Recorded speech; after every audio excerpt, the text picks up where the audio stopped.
কোমরের বিভিন্ন রোগের ক্ষেত্রে ফিজিওথেরাপির কি ভূমিকা রয়েছে?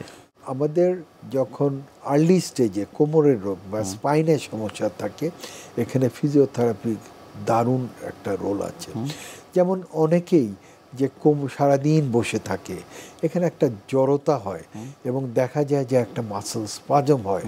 এই মাসল স্পাজমকে কমিয়ে আনার জন্য ফিজিওথেরাপির একটি রোল আছে।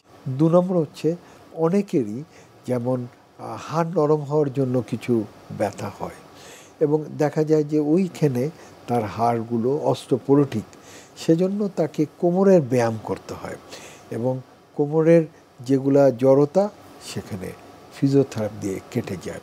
তাছাড়াও আর্লি ডিস্ক প্রোল্যাপস যেগুলো আছে সেগুলাতে আমরা অনেকে বেল্ট বাঁধি, এতে করে মাসেলস ওয়াস্টিং থাকে, সেজন্য আমাদের ফিজিও লাগে।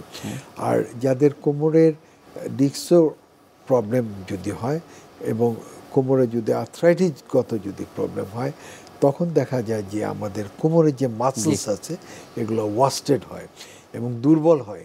একে ওভারকাম করার জন্য ফিজিও দেওয়া হয়।